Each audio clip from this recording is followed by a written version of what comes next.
Ancient Egypt has always fascinated me. The pyramids, the traditions, the hieroglyphs, all of these aspects intrigue me. Maybe I should be some kind of archaeologist, but instead I just sit at home and play video games.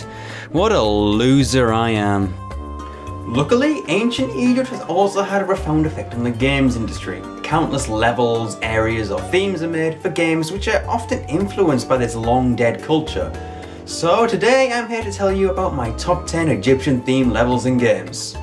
Let's go now. Let's go. Kicking off this list, we have the GUI platformer known as Gish. All things considered, Gish is a very underrated game. A bizarre creation by Edmund Macmillan, it involves a strange blob-like protagonist, gross-looking enemies, and slightly awkward and slippery controls. However, the level themes presented are utterly stunning. Sewers, caves, hell, churches, and my own personal favourite, Egypt, known in-game as the Lost Tombs of Duat. It's a rather simple level theme, but as with every other stage in Gish, the enemies and music are adjusted to fit the environment. So here we see the general foes mummified. Nice. And the music provided is appropriate and fairly awesome. This probably would have ranked more highly if the boss of this stage wasn't so frustrating. The boss in question is Batman. Or at least, he looks like Batman. You need to crush him with a giant block by smashing smaller blocks by throwing other small blocks at those blocks. It's incredibly annoying to pull off without being attacked by the bat, but once you crush him, all of your worries go away. On a holiday. To Egypt. I have no shame in saying that Tomb Raider: The Last Revelation is my favourite Tomb Raider game. There's just something about it that I simply adore. Maybe it's the fact that it's pretty much entirely set in Egypt. I find it very fitting how one of the greatest Tomb Raiders is raiding the greatest tombs. My favourite in particular is one of the early ones, the Tomb of Seth. This tomb is interesting to explore and has plenty of hidden secrets and puzzles. It feels much more realistic than many of the other Egyptian levels on this list, and I enjoy that. The lack of music adds to the atmosphere as well, making it feel like nobody has been there in a long time. I suppose that's kind of what they were going for though, because that's generally the case in ancient tombs. I mean, no one's really been there in a while. Oh, and the guide is a cool dude. Apart from when he runs away. That ain't so cool.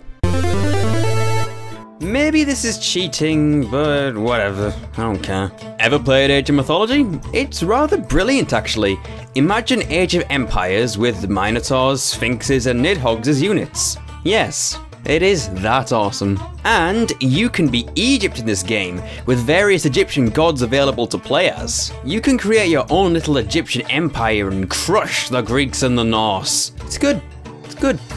Or alternatively, if you're really bored, you can make a totally fair fight in the scenario creator. Let's see here, 1 God of the Dead for me, and about 20 Greek soldiers for my opponents. No, that's a little unfair. 21 Greek soldiers. Yeah, now it's fair. MTO. MTO.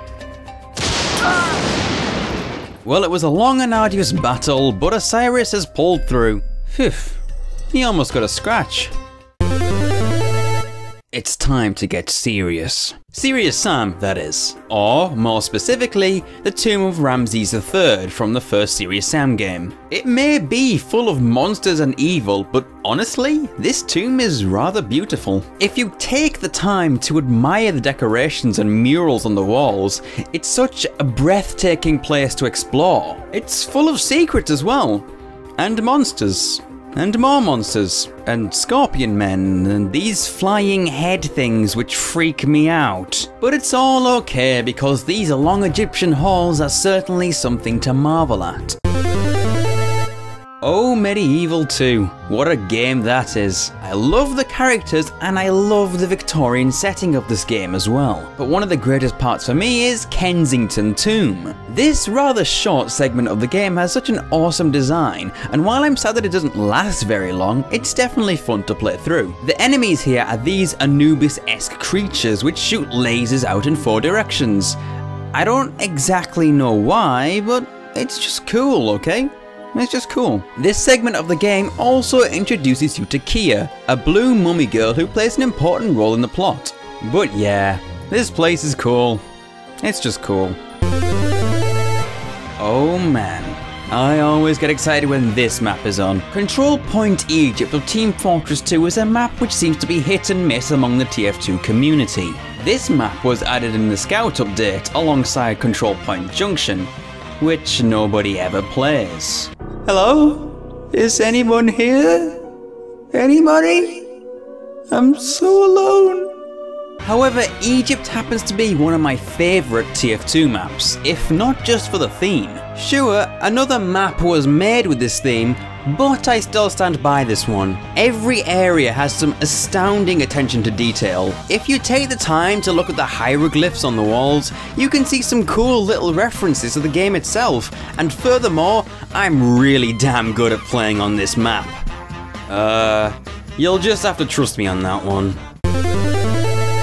How could I possibly leave off a game with an Egyptian setting all the way through? Exhumed, or if you're from North America, is a Doom-esque shooter with an all-Egyptian setting. It's sublime, I can tell you that much. The HUD is themed, the levels are themed, the enemies are themed, and all these work together in tandem to create a unique shooter experience. These tombs are full of little secrets as well, usually guarded by giant exploding skulls, which makes no sense. Not to mention, the explosion radius on these skulls is pretty big. To add to this, there are so many nooks and crannies to explore to find health and ammo. However, this game is quite difficult due to the lack of strafing, even though one of my deaths was through drowning, because I slashed at a fish for a little bit too long. And the game over screen? Fairly spooky. I mean, I don't want to be a mummy. I do question why there are grenades in a tomb though. Protection for the afterlife maybe? I don't know.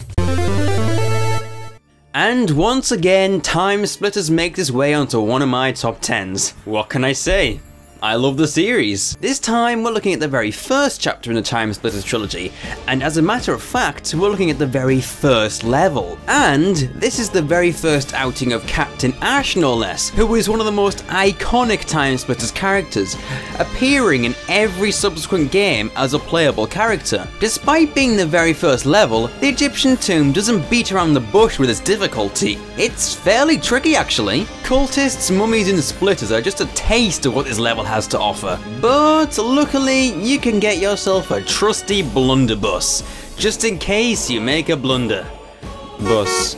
This level is great. It feels dangerous and ancient, and yet it doesn't take itself too seriously. This is part of what made TimeSplitters so great. I just love this level to death.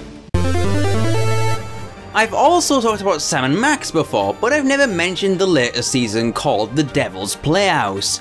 A title which makes no sense until the last episode. That's completely irrelevant, but we'll be talking about episode 2 of this season, known as the Tomb of Sammun-mak. The ancestors of sammun-mak, Samuth and Maximus, have been tasked by a mysteriously befezed fellow to delve into the actual tomb of sammun-mak and recovering the legendary Devil's Toy Box. Being the adventure-loving rapscallions they are, the duo comply, and you are confronted with this tomb. Despite this game being a point and click, there's a lot to do here. Falling victim to traps, getting cursed by mole people, and getting backstabbed by a German guy.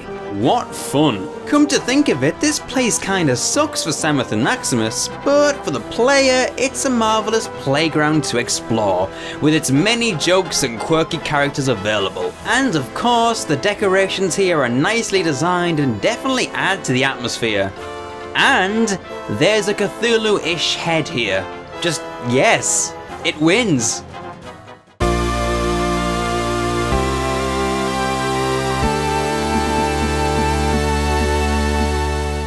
not sure if I've ever stated this directly, but Spyro 3 Year of the Dragon is one of my favourite games of all time, without a doubt. It was the first game I ever finished, so it means an awful lot to me. This choice probably only holds weight due to its nostalgia value, but whatever, shut up. Haunted Tomb. It's a tricky level, but honestly, it's the one I remember the most. The rock-throwing golems, the Anubises, the mummies with their golden crooks, and those sounds the mummies make. Bliss. Pure bliss. But you know what else? This level is treacherous and there's never a safe moment. This may be seen as a negative thing, but I think this is how all Egyptian themed levels should be. And that's why I think Haunted Tomb is perfect. And the music is awesome, but hey, it's a Spyro game and that's a given. And there you go, 10 Egyptian themed levels for you. Man, those sure were some hot levels. Huh. But you know, I think someone else's opinion would spice this list up a bit, so let's call up my buddy Dex and see what he thinks.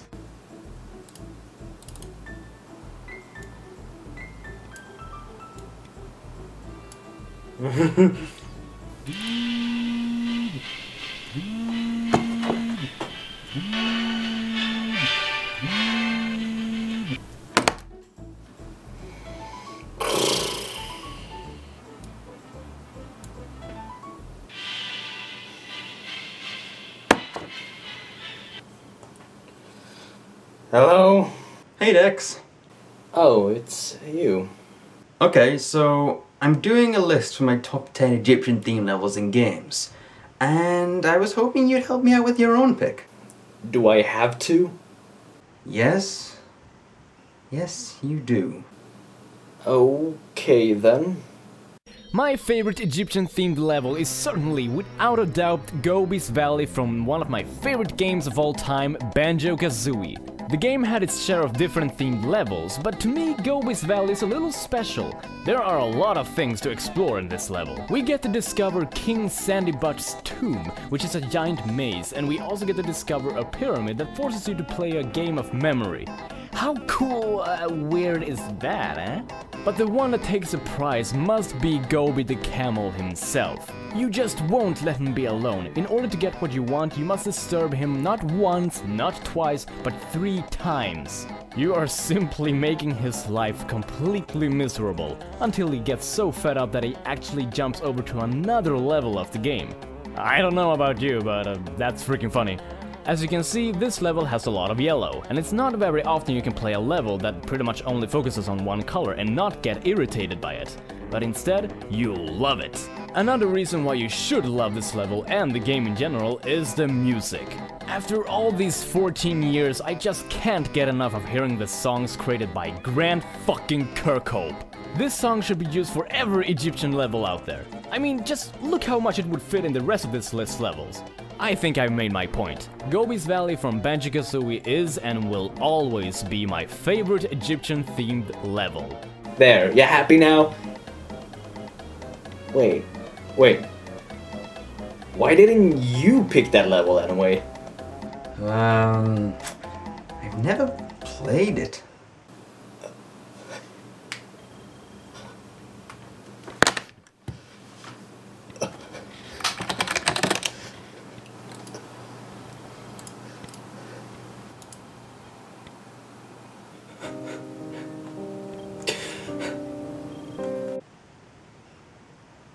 Oh.